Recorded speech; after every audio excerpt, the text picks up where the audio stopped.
Ni kweli unanipenda. Hata mimi nilikupenda huko zamani. Ila kwa sasa ninampenda mwanaume mwingine ambaye nimempa moyo wangu.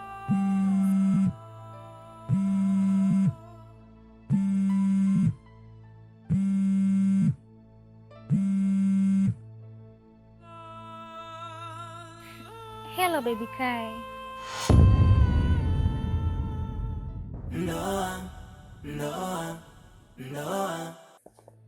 Dada, siku zote nilikuwa nakwambia maneno ya mkubwa hayapotei. Ndio sawa na mjomba. Na Waswahili wanasema ukipanda bangi usitegemee kuvuna mchicha wala mpunga, utavuna bangi. Mwana kulitafuta, mwana kulipata. Mwenyewe ulikopoona sifa, si ndio? Sasa angalia, shapewa mzigo, talaka unayo. Hainihusu mimi wala haimuhusu dadangu. Hiyo ni ya kwako kwa sababu ya uzembe wako wewe mwenyewe. Lakini mjomba, mama, mimi naona ni sawa tu hata hii talaka. Kwa sababu mimi mapenzi na Kai yalishaisha muda mrefu sana. Kwa hiyo mimi naona hii talaka ni haki yangu kabisa, na yeye kutoa talaka ni haki yake. Kwa maana moyo wangu haupo tena kwa Kai. Mimi mwanaume ninayempenda ni Tasha kwa sasa hivi. Mwenyewe unaona raha kuolewa na kuachika. Hii sio fedhea hii unaotuwekea katika familia. Si fedhea mwanangu hii. Mjomba, kwa hiyo talaka wao umeifurahia. Unapokea talaka, unafurahia kuachwa na mumeo kwenda kumkimbilia Hawa, si ndio? Dada, mimi namuuliza, wewe umeona raha kwenda kwa huyo bwana, si ndio? Sasa nakwambia hivi, kamlete sasa hivi hapa nije kujua hatima yenu. Hatima ya ndoa yetu. Tasha, nimekuja hapa kwa mara ya mwisho, na iwe mwanzo na mwisho kunipigia hizo simu zako, na nimekuacha uendelee na maisha yako. Amanda, hivi unajua kwamba nimetumia pesa zangu nyingi sana kukusomesha wewe? Alafu leo hii umefikia katika elimu ya juu, unaniacha mimi na unaenda kutafuta mwanaume mwingine wa ndoto zako, si ndio? Ila ni sawa tu Amanda. Vipi lakini kuhusiana na gharama zangu ambazo nimetumia kukusomesha wewe? Amanda, hivi kwa mfano haya ambao unanifanyia wewe, mimi nikaamua kufanya ukatili wa kijinsia dhidi yako, nitaonekana mbaya? Amanda, usijizime data. Familia yako ilishindwa kukusomesha wewe. Ulikuja kwangu, ukao unalalia kwenye kifua changu hichi, alafu ukao unalia, macho yako yanatoa machozi. Amanda, unalalamika kuhusiana baba yako ameenda jela kwenye kesi ambayo hata usiki. Ukaniomba nikusomeshe, usomee sheria ili uhitimu uende ukamsaidia baba yako. Lakini mimi kwa mpenzi yangu na moyo wangu ulivyokuwa mwema, nikajitoa kwako Amanda. Nikatoa gharama zangu, nimekusomesha. Leo hii unafanikiwa kuhitimu kama hivyo, unaniacha mimi Amanda na unaenda kwa mwanaume mwingine. Ina maana hayo ndo malipo ambayo mimi nilikuwa nastahili kulipwa, si ndio? Nisikilize. Ulinisomesha kwa mapenzi yako, na gharama ulizokuwa unanitumia kunisomesha ni sawa kama vile ulikuwa unanionga. By the way, unaweza kupiga hesabu ni gharama kiasi gani ulizotumia kunisomesha nikuripe?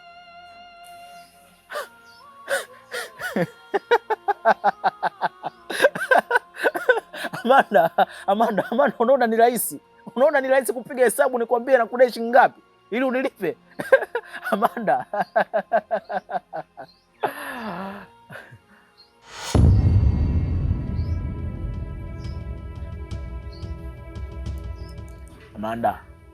Amanda, leo nakuua. Yaani leo nakuua hapa Amanda. Mimi niko tayari kwenda kufia jela, lakini watu ambao wamethubutu kuugusa moyo wangu na wao lazima waumie. Amanda, leo nakuua hapa Amanda. Alafu nione huyo mpumbavu mwenzio ambaye unasema kwamba mnapendana, nione kama anaweza akakuona tena. Hivi Amanda, Kwa mara ya kwanza kule nilivyoshika kisu nakwambia na kuua, ulifikiri kwamba nakutania? Sasa kule nilikuwa natania, ila hapa leo niko serious na kuua Amanda. Tasha tafadhali usifanye hivyo. Usifanye hivyo tafadhali.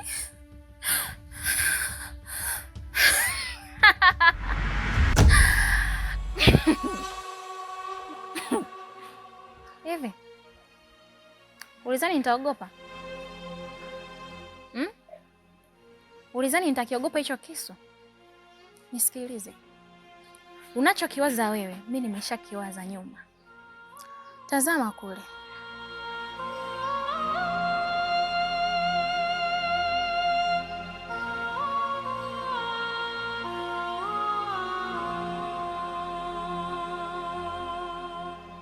Na ukinichoma kisu, ushahidi tayari ninao, na sio leo wala kesho. Ukinifanyia chochote, ushahidi ninao. Jaribu kuwa mwaminifu kwa mwanamke unayempenda. Kama umewekeza pesa na hisia, kitu kingine zaidi cha kuwekeza ni uaminifu.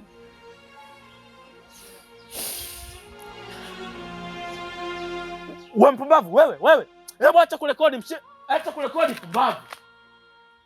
Kuna watu wanapewa kila kitu ila bado wanachiti. Tena hawachiti mbali, kwa ndugu mpaka marafiki. Tena utakuta mashemeji zako kumbe hao ndo viunganishi. Wanajifanya wa kweli ila kumbe warafiki. Kuna watu wanatamani warudi kama zamani, waondoke zamani, ila haiwezekani, maana tayari washafunga ndoa. Japo naumiza ndoa, wanajitahidi kuilinda. Tasha, pokea simu. Ila bado inawaliza.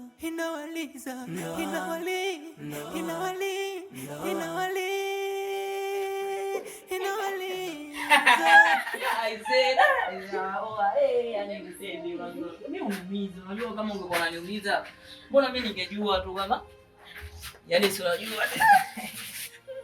Pole baby. Asante sana.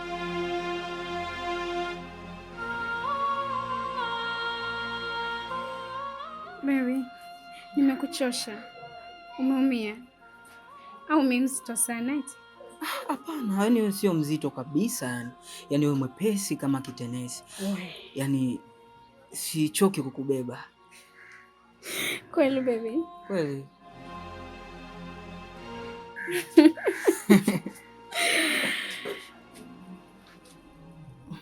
Alafu baby, nataka tukiingia ndani nikuwekee filamu moja hivi inaitwa Amanda.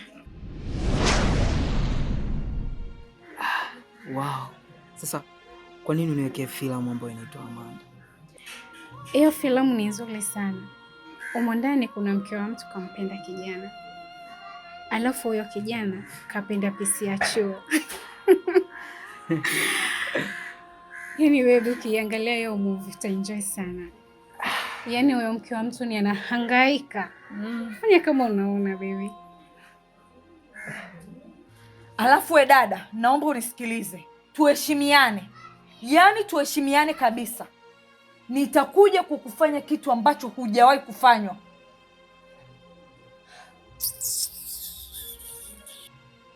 We vipi kwani? Mbona unatupalamia palamia? Mimi niko na bebi wangu hapa, tunafanya mambo yetu, tunaongea mambo yanayotuhusu. Unaanza kunipalamia. Mimi nimekuongelesha? We vipi bwana? Mimi hapa niko na mambo yangu. We kama una stress zako ni huko. Nimekutaja jina? Ha? Eti baby. Hivi huyo kinyago anaweza kunifanya kitu chochote ukiwepo kweli?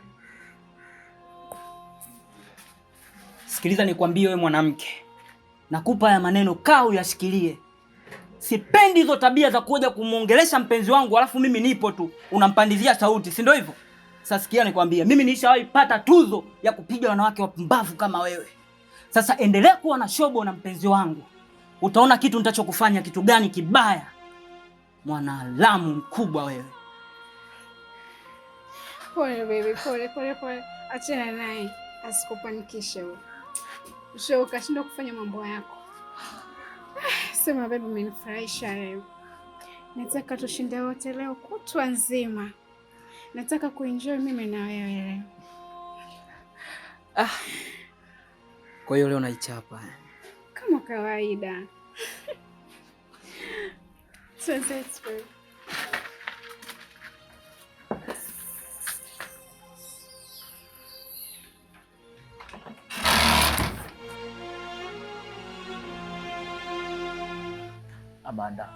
Amanda, tafadhali naomba unisamehe mpenzi wangu. Yote ambayo yametokea nimekubali. Mimi ndio mkosefu mimi. Nimekosea mimi. Kila kitu mimi ndio nimekosea Amanda. Naomba unisamehe tafadhali. Niko chini ya miguu yako. Nakupenda Amanda. Mimi siwezi kuishi bila wewe. Nimekuzoea Amanda wangu. Kinachoniumiza ni mazoea. Yote ambayo nayafanya na kushikia visu. Yote ni kwa sababu ya mapenzi yangu kwako Amanda. Tafadhali. Niko chini ya miguu yako mpenzi. Naomba unisamehe. Ni kweli unanipenda. Hata mimi nilikupenda huko zamani. Ila kwa sasa ninampenda mwanaume mwingine ambaye nimempa moyo wangu.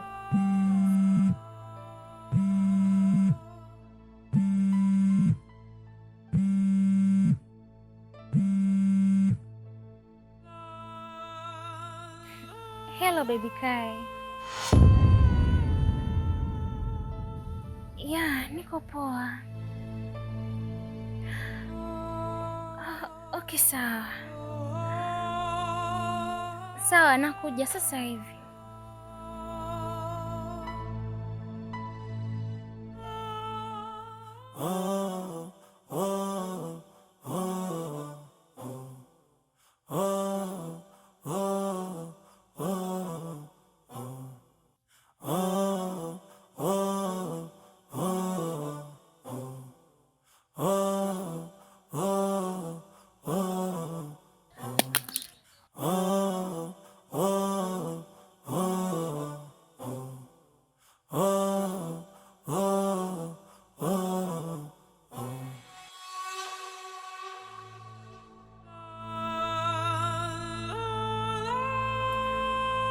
Bora hata umekuja Tasha.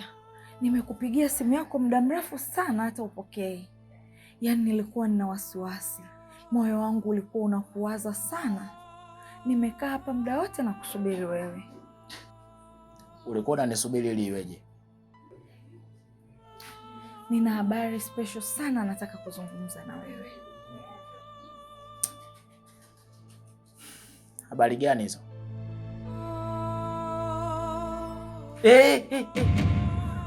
We dada, kwani huwezi kuzungumza mpaka unisogelee? Zungumza huko huko. Na kama una cha kuongea basi niache niondoke. Sasha, nisikilize kwanza. Nina habari njema sana za kuzungumza na wewe. Kai ameshanipa talaka yangu. Kwa hiyo kuanzia sasa milango iko wazi. Yaani nipo huru kabisa kuwa na wewe. Alafu mjomba wangu anataka kuonana na wewe mzungumze. Mjomba wako anataka kuzungumza nini na mimi? Tasha, anataka kuzungumza na wewe habari njema. Anataka kujua hatima ya mimi na wewe. Lisa, ni hatima gani ulikopojua mimi na wewe? Mimi na wewe hakuna hatima yote ambayo ipo. Nisikize kwa makini wewe. Mimi moyo wangu haupo kwako. Kwa kama wewe moyo wako umewekeza kwangu, umeshafeli. Mimi moyo wangu upo kwa Amanda. Lakini wewe ulivyokuwa mpumbavu, ndio sababu ya kufanya mpaka Amanda mimi aniache kwa sababu yako wewe. Unafikiri kuna hatima gani inaweza kutengenezwa baina mimi na wewe? Nisikitike kukwambia kwamba naenda kumwambia mjomba mtu anahitaji kuzungumza naye, hana muda kwa sasa. Nikutakia siku njema.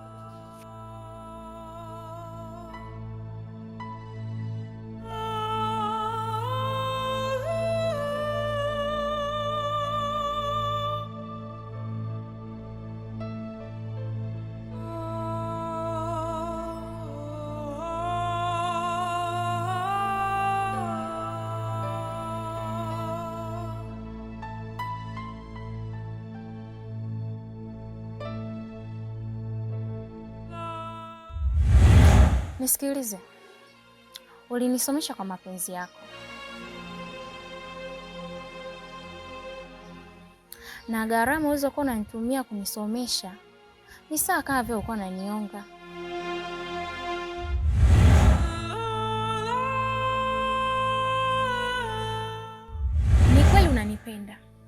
Hata mimi nilikupenda huko zamani, ila kwa sasa ninampenda mwanaume mwingine ambaye nimempa moyo wangu.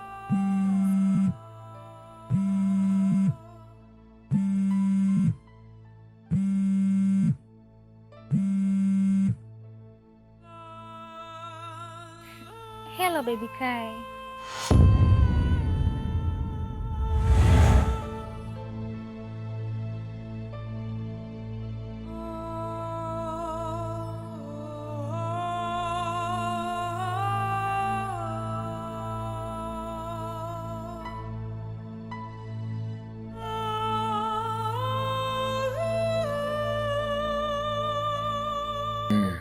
Bila shaka umeona location ambayo nimekutumia pamoja na hizo picha, si ndio?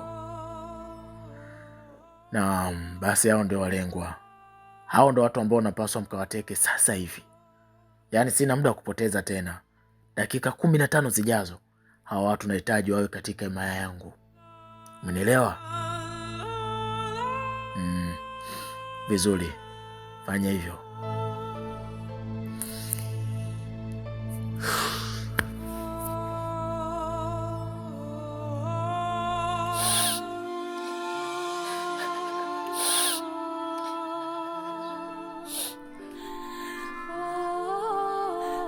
Ameniambia maneno ya kunikatisha tamaa sana. Mimi nilijua ananipenda, kumbe na mwanamke mwingine anayempenda na sio mimi.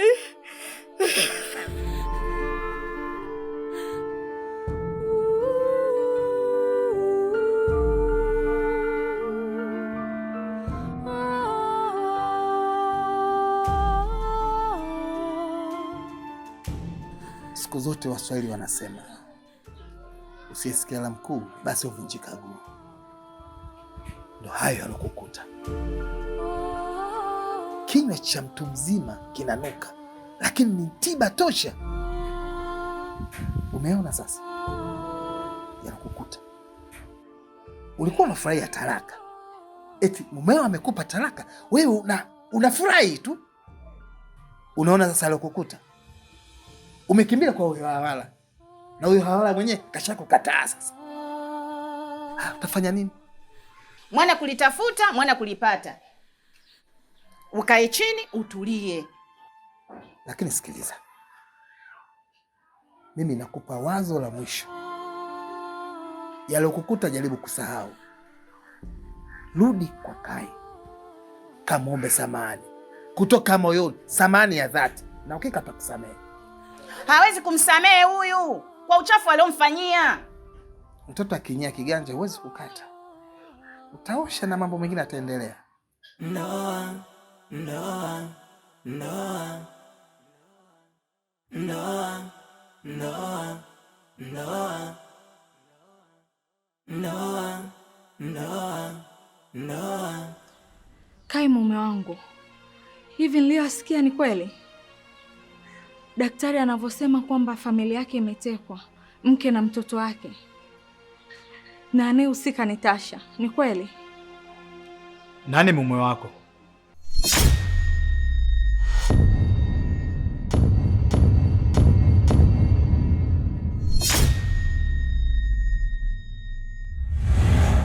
Ndoa ni moja ya kiapo kile cha kufa na kuzikana. Ndani ina siri nzito, ila nje yake ina furaha. Ndoa inaweza kuwa ufunguo au inaweza kuwa kifulio. Kuna ndoa kila siku ni vilio, kuna ndoa ni furaha kila leo. Huwezi tambua, huwezi kuelewa nani ametulia, nani anajutia kwenye ndoa. Kuna watu wanapewa kila kitu ila bado wanachiti, tena hawachiti mbali, kwa ndugu mpaka marafiki. Tena utakuta mashemeji zako kumbe hao ndo viunganishi, wanajifanya wa kweli ila kumbe warafiki. Kuna watu wanatamani warudi kama